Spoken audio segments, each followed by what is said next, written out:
What's up wrestling fans, my name is Aaron and this is Wrestling by Waldridge. If you're new here, welcome to the channel, and if you're returning, it's very good to see you again. So before I get started, I just wanted to give a shout out to Mr. Chris Dees of the It's My Wrestling podcast for having me on his channel recently in his new show, The Quiz My Ass Club. It was a bunch of fun, massive thank you to Chris.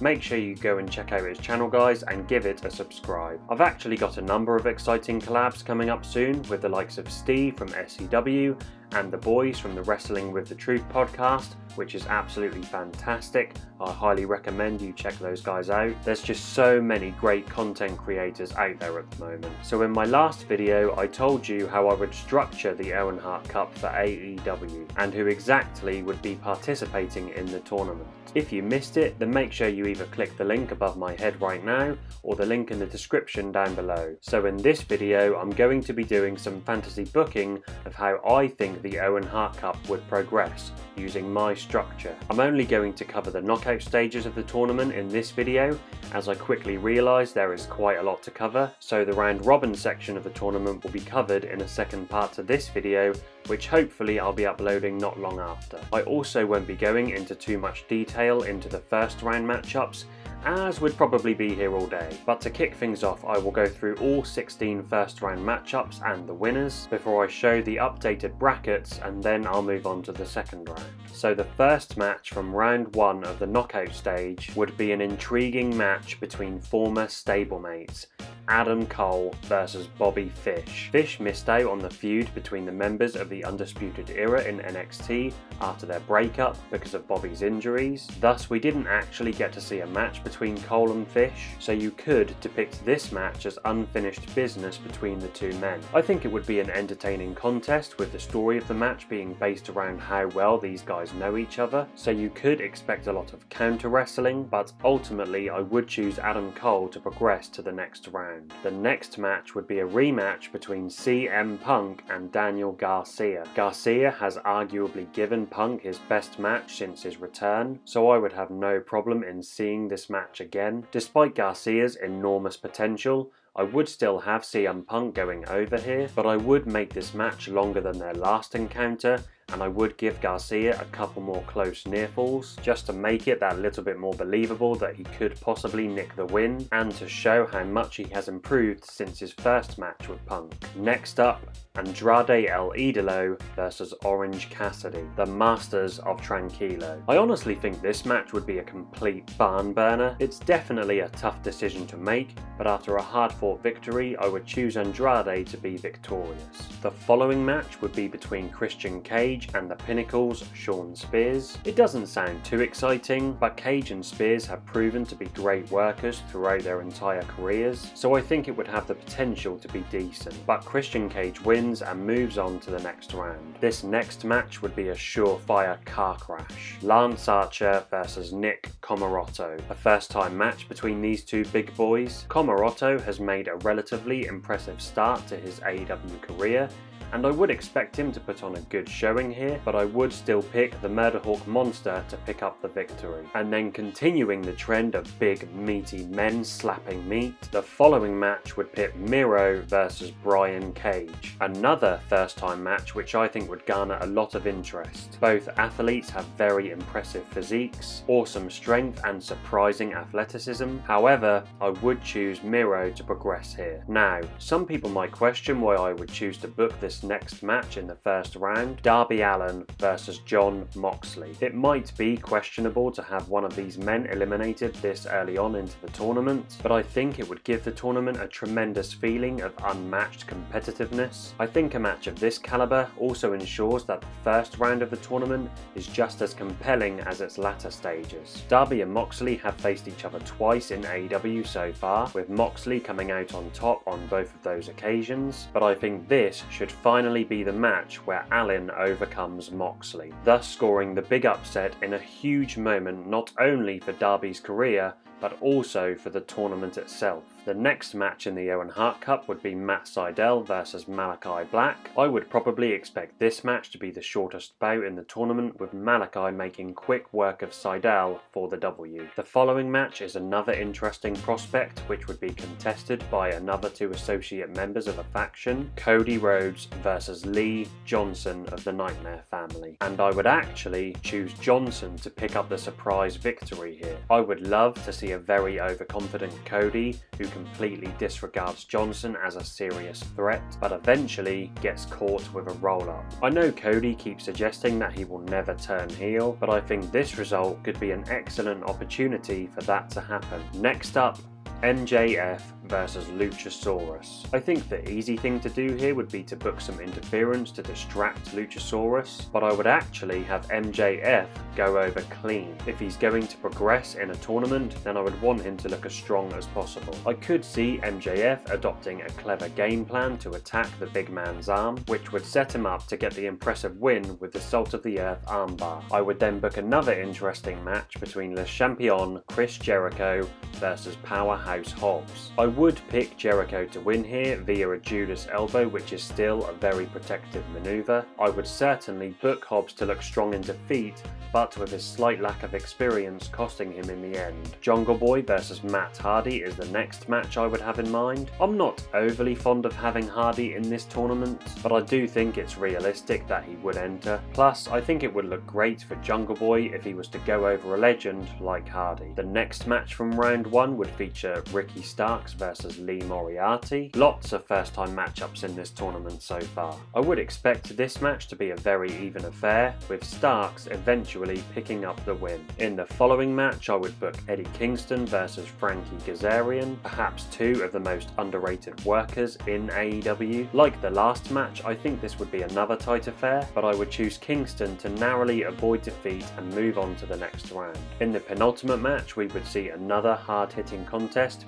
between the Dark Order's Preston Vance, number 10, versus the Pinnacle's Wardlow. Vance would put up a great fight, but I think Wardlow would just have too much for him in the end, so I would pick Wardlow to advance. And then the final match would most likely be a strong contender for match of the tournament. Hell, even match of the year. Pac versus Brian Danielson. Again, I know it's a controversial one because ideally you want both of these men to progress in the tournament, but I think this match in particular would act as a standard bearer for the tournament going forward. Now, I would pick Danielson to win this match and progress, however I think Pac would be a fantastic challenger for the TNT Championship whilst the tournament continues. And that would conclude the first round of the knockout stage. So this is what the brackets would look like afterwards.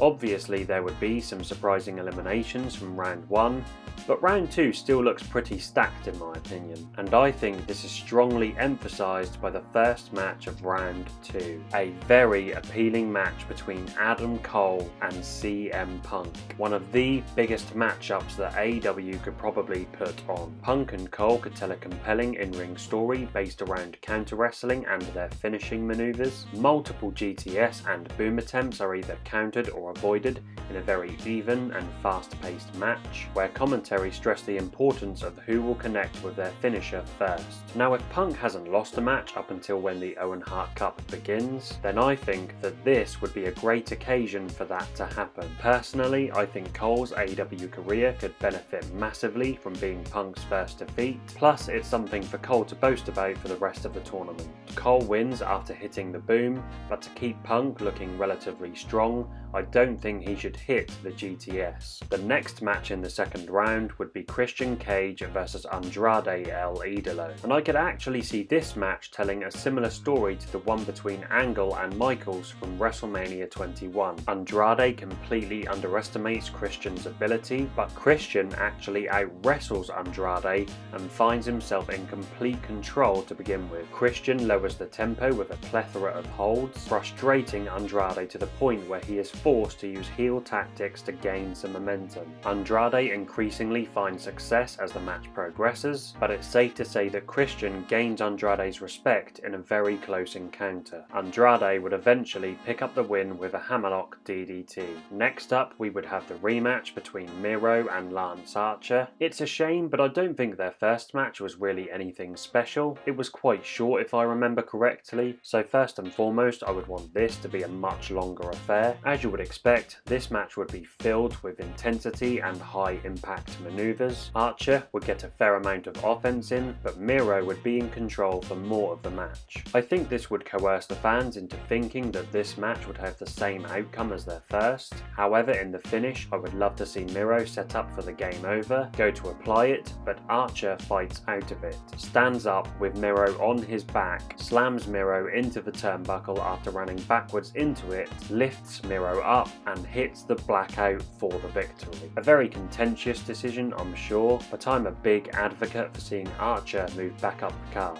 and I don't think a loss here would necessarily harm Miro because of how great he's doing in AEW at the moment, and it sets up a tasty rubber match between the two later down the line. The fourth match of round 2 would be a thrilling contest between Darby Allin and Malachi Black. This match presents a great opportunity to tell a gripping story centered around Darby's resilience. Malachi would largely dictate proceedings with his own brand of intense offense, but Darby would continuously mount brief comebacks. However, he would struggle to find any real momentum despite Sting's efforts to will him on at ringside. Towards the end of the match, Malachi begins to mock a susceptible Darby directly in front of Sting. Black puts his foot under Darby's chin, slowly lifts Darby to his feet.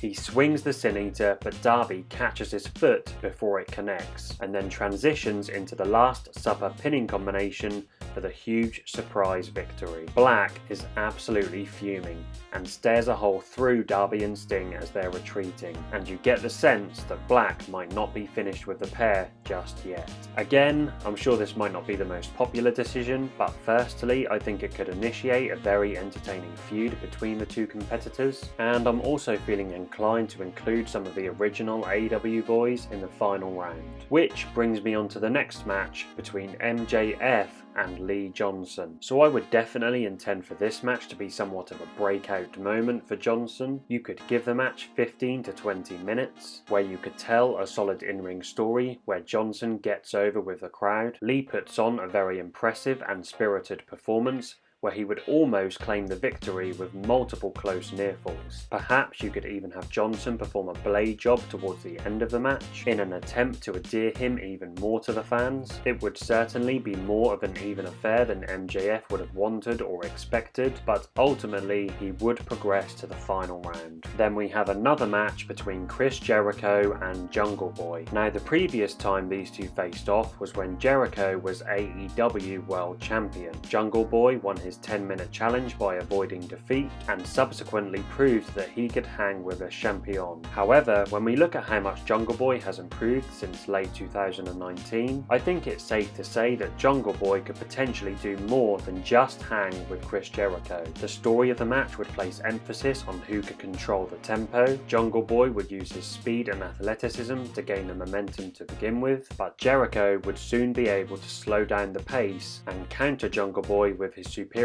size and strength and his experience.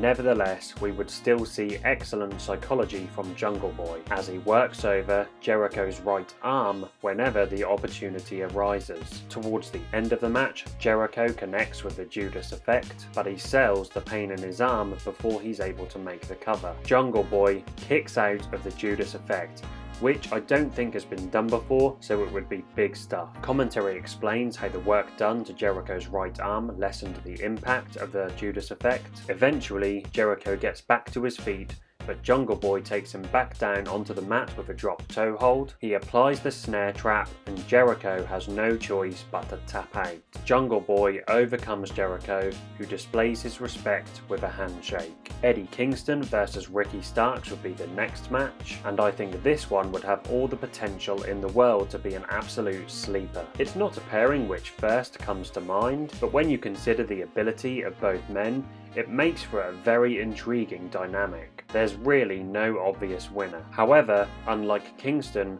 I really don't think Starks has been given enough time to shine yet in AEW. The man is incredibly talented, so I would want this tournament to act as a catalyst to propel Starks much further up the card. Kingston's tough guy persona would act as a great foil for Starks. I think a lot of people would actually write Starks off, but I would want this match to tell a story of Ricky showing us a side to him that we haven't seen before. A side that is willing to match Eddie's toughness, Eddie's intensity, and his desire to win by any means necessary. It's more of a hard-hitting affair than you would think. It's also very even where it could go either way, but in the end, Starks comes out on top with a Rochambeau. And then in the last match of round 2, the American Dragon Brian Danielson versus the Pinnacle's big man, Wardlow. Wardlow impresses me more and more every time I see him in the ring. There's no doubt he's got a huge future in wrestling, and I think this match with Danielson would only help with his budding career. Danielson has already proved to be an excellent opponent for bigger opposition such as Roman Reigns or Brock Lesnar, and I don't think this occasion would be any different. Wardlow would completely overwhelm Danielson with powerful offense. Danielson would get his licks in here and there, but I think his offense would largely be limited to different submission holds. Towards the end of the match, Wardlow looks to hit the F10 on a couple of occasions, but Danielson is either able to avoid it or counter it each time. And then the finish would show Wardlow connecting with a powerbomb, but before he loosens his grip, Danielson transitions into a triangle chokehold. Wardlow looks as if he might break free and lifts Danielson up for a second powerbomb, but he collapses on the floor and passes out. It might not be a finish that you would agree with me on, but I think it would give off the impression that Danielson survived Wardlow as opposed to beating him. Nevertheless, Danielson wins, but Wardlow hopefully gets over in defeat. And that concludes all of the matches from the second round of the tournament. So this is what the updated brackets would look like, along with the final 8 competitors who would be competing in the round robin section of the tournament. And as you know, in the next video I will be going over all of those matches, as well as who I think will eventually win the tournament and the Owen. This was my first try at fantasy booking, so if you think I've done a good job, or if you think I've stunk up the place, then let me know in the comment section down below. Thank you so much for watching, guys. Please subscribe to my channel. You can follow me on Twitter at WrestlingByW. Make sure to hit that like button, give it a share across social media, and hit the notification bell to be notified when I release new videos on the channel. I hope you will have great days, guys, and I shall see you all for the next one. Bye bye.